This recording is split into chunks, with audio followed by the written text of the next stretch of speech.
Welcome to the Low Demand Parenting Podcast, where we drop the pressure, find the joy, and thrive, even when it feels like life is stuck on level 12 hard.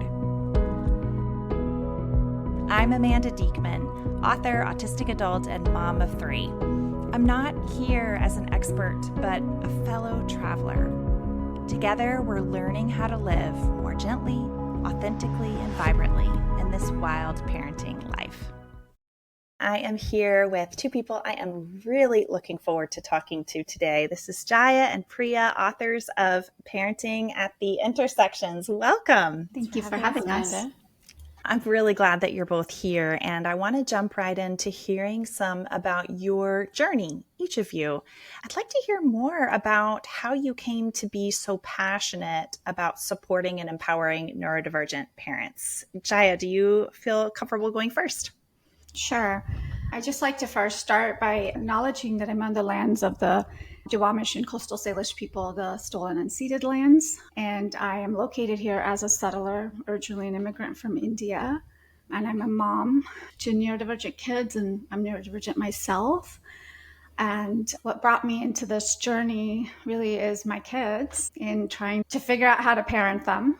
And then as a mental health clinician, in private practice, I work a lot actually with couples who are parenting their neurodivergent kids, but how that impacts the quality of their relationship and encountering that in the professional sense as well, primed me in some ways to undertake this journey with Priya, both the personal and the professional.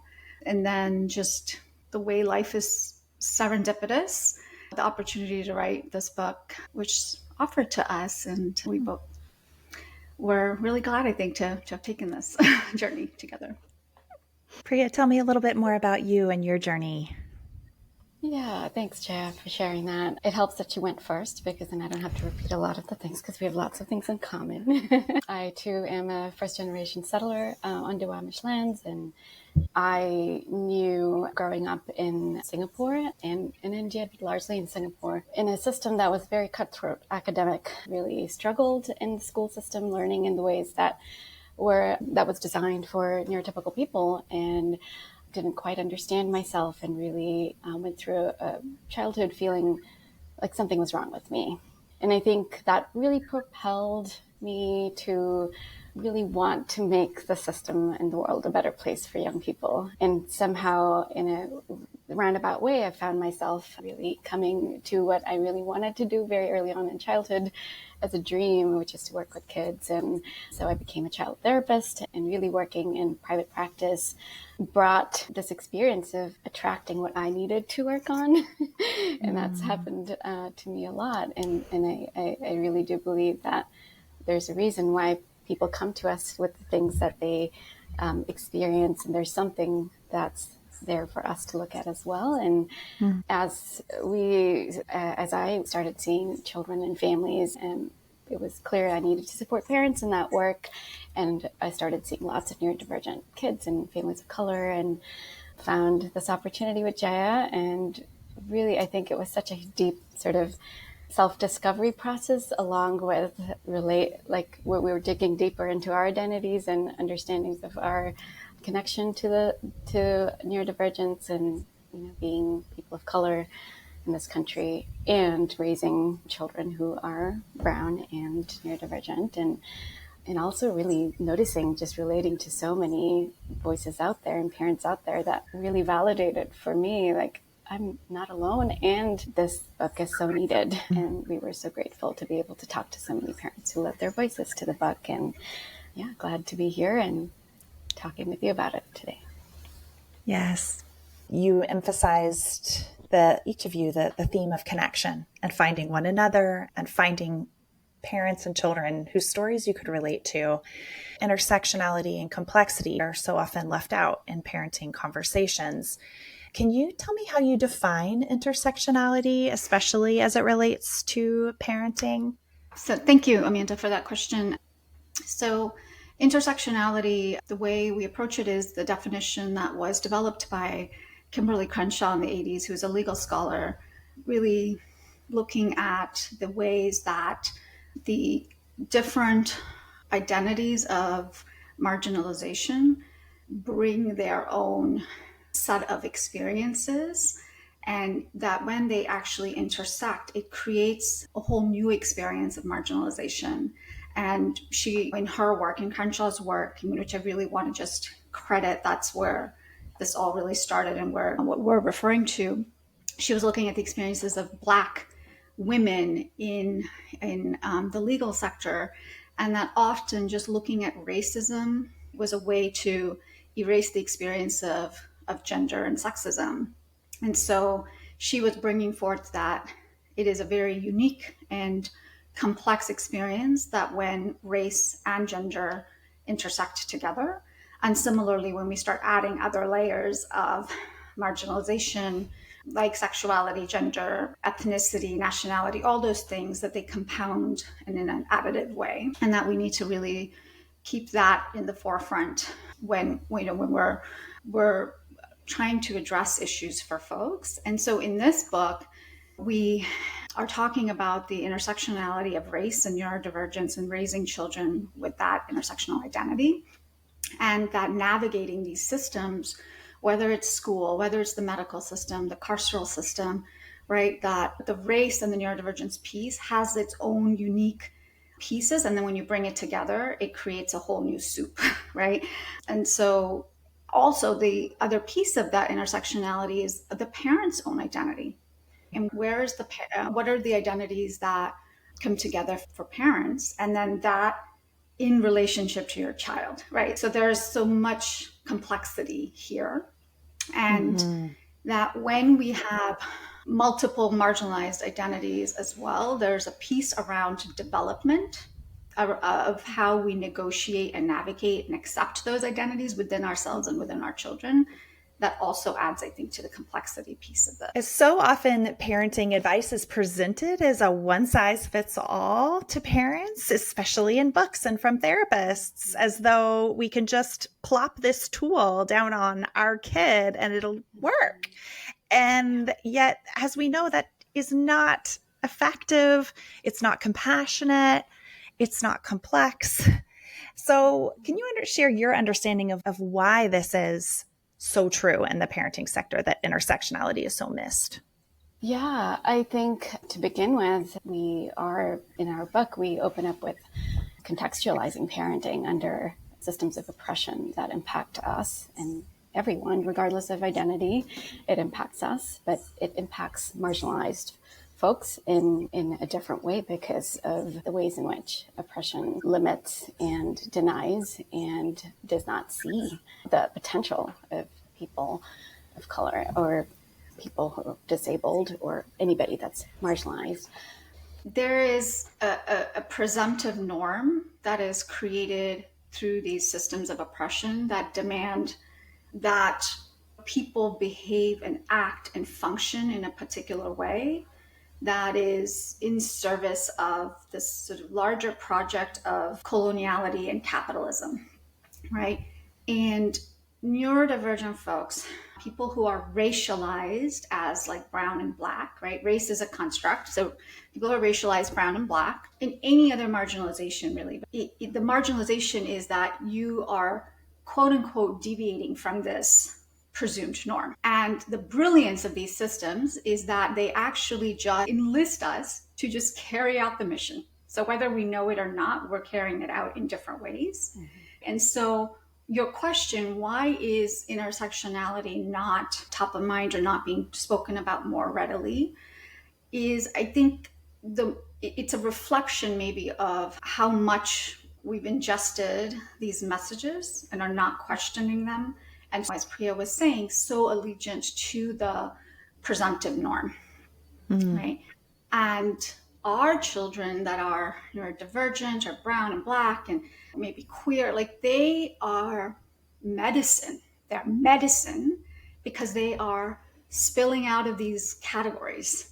They don't fit, right? And when they don't fit, it brings into this sharp relief for us as parents. Oh, either I can try to keep fitting this round peg into a square hole, or I can start to question, why is this a square hole? Who decided that? Why am I so committed to that construct? What's the cost if I don't?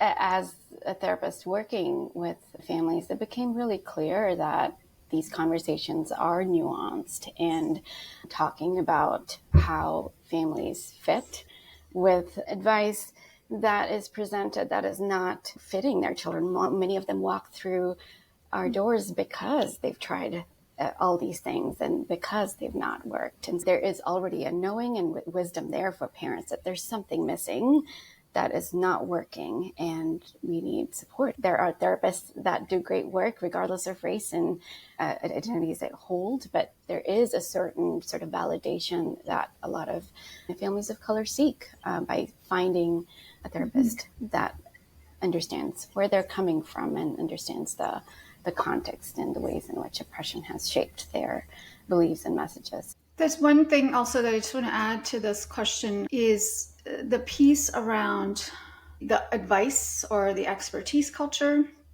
It was really important for us to not position ourselves as parenting experts or any kind of expert in this book. And because part of that is also really woven into this larger culture that the knowing exists with a few people, and then that we commodify that and we then sell that knowing back to people to say, here's what you do. Here's the 1, 2, 3 steps that you do, rather than say, you actually have the wisdom and your ancestors have the wisdom, your people have it.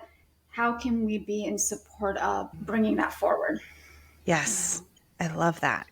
And in your book, your children have that wisdom, that even adultism gets layered into the parenting experience, that the parent even is supposed to be the expert over their children's knowledge, that there are all these layers of unraveling, but then there's freedom on the other side for everyone. Yeah, like children learn oppression at home first, not in this way that parents are intending to be cruel or any of that. It's more that, again, we're enlisted into this larger project and we carry out the demands of these systems at home. I want to say one more thing about the aspect of advice. And I think there's this, again, knowingly and or unknowingly, that this is participating by participating in expert culture that is providing advice that is so narrowly prescribed. It is engendering a dynamic, again, that is in itself oppressive, because it's promises, thinking about meritocracy, and if you pull up your bootstraps, you can get through this, you can do this. And so this false promise makes parents buy into it, only to find that, oh, I'm not able to, and therefore creates more grief for not being able to meet the standard that this book or advice might promise, and perpetuating the same thing that we're wanting to avoid, really. One of the dominant themes in the book is the recognition that raising neurodivergent children of color involves grappling with so much fear. And you also include this really vibrant theme of hope and freedom and liberation in the book. And there's a quote that I loved that you cited from Audre Lorde: "Raising Black children, female and male, in the mouth of a racist, sexist, suicidal dragon is perilous and chancy. If they cannot love and resist at the same time, they will probably not survive." I thought that we could definitely add ableist into that list in light of the book that you all wrote. What did writing this book teach you about that act of holding love and resistance at the same time? Beautiful question. It is something that I think has been a big learning in this process of talking to so many parents and thinking about our own journeys as we wrote this book. What has really come to my forefront is what I'm taking away from this quote too, and that is that love and resistance are not separate things. We resist because we love. That's two peas in a pod. It is the compositions of love and resistance. It may shift as we are moving through our developmental journey of parenting and understanding ourselves as a parent, understanding our child and what they're needing, and understanding the systems that are impacting them. I think with each interaction and stage, how much we love occupies that versus resistance. I think that shifts. But I also think something that I am really present to is resistance is we think of resistance in a certain way where it's showing up externally as advocacy or as action. But even when we are exhausted or not able to advocate in the moment for our child and needing to succumb to keeping our child safe within the systems and supporting masking or in service of external safety, that there has to be resistance within there as well. And I think we are resisting in minute and major ways through different interactions and places in our parenting journey. Yeah, totally resonate and agree that resistance is born out of love. And I'm thinking that in my early days of clinical training, there would be this way that it would be, oh, this client is so resistant, as if somehow resisting is bad. And I'm thinking also in this very fractal way of not only our kids resisting, but the global resistances that we are witnessing. Resistance not only born out of love, but is also very much a reflection of some experience of injustice and some reflection of this is not okay. And so when our kids resist, a communication there about something that's just not right. And that the work of us as parents is to be curious and to meet that resistance. Would love to really figure out, what is this no about? Why don't I want to put my shoes on? Whatever it may be, right? Whatever the resistance is, it's not there to make our lives difficult, even though in the moment, especially when we're really strapped for time, trying to get out of the house, it feels personal. And that maybe there's something there in that behavioral communication. What's happening at home is going to also spread out to the world. And what's happening in the world is also reflected back at home. And that we're all part of the same soup in that way. Yeah. It's also bringing to mind that because of that interconnectedness between the global and the home, and it's not easy, but it's so important to allow spaces for our children to resist where they can safely do. And it's not always true for multiply marginalized families in the external world, where it can be a matter of life and death to resist. And I think naming that can be really powerful and liberating to be able to meet the resistance that we may encounter within the home with more spaciousness and love. Yeah, you mentioned that one of the ways we can practice this love and resistance, this loving resistance, is by believing that our children can show up in the world without apology, that they belong just the way they are, that we can learn from and trust their wisdom. These are statements of loving resistance. And it reminds me of the work of radical acceptance. And yet there is also this deep desire to change what is, to create a different world. How have you experienced this acceptance and the urge for transformation in your own parenting journeys? It's ongoing work. I don't ever feel like I'm done in that area of radical acceptance. So I'm always in the learning, developing space as well. I also feel it is intergenerational work for me to practice radical acceptance in that it's healing not only my ancestors in the ways that they were not accepted or the ways that lack of acceptance for them under colonialism or after immigration gets packaged and sprayed out to other people as oppression in some ways. And we can see that in forms of patriarchy and things like that. But also with my kids, they're giving me an opportunity to always examine the the messages that I have really ingested wholesale and believe in. They ask me to question that, and that is ongoing work.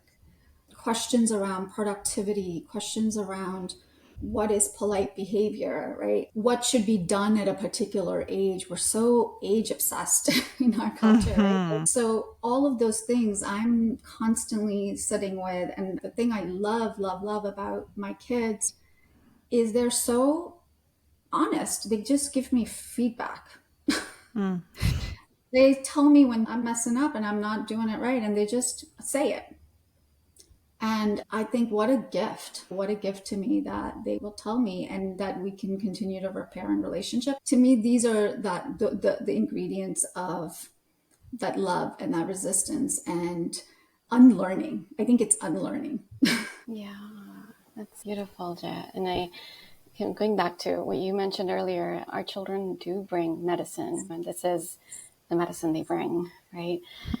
In my journey as well, there have been so many ways in which I've masked growing up in this world and not questioned a lot of those expectations that I've readily assumed. And then comes along my son. And he has been such a force in my life to really look deep within and question what is most important in any experience where there's a challenging moment. What is most important? Because he is boldly himself, and he shows he's not afraid to say no. He's not afraid to tell me that my limits don't work for him. He's not afraid. It's such a fresh layer that each interaction and each moment of resistance that he brings uncovers within me. And I think, like Jaya says, this is unlearning. This is ongoing unlearning. And so much of what he's teaching me is really, how do I sit with this ick and this big mush inside of me that comes up when parenting is so hard and it just doesn't work, or seemingly.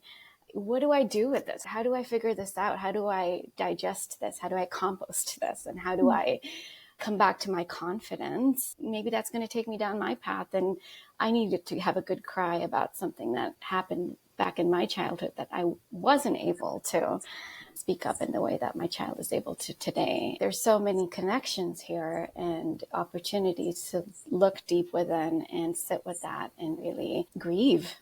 I think that's a big part of it as well, that when I have grieved some of this, that I've been able to come back and really see that my child, in plain and simple ways, is just letting me know who he is unapologetically.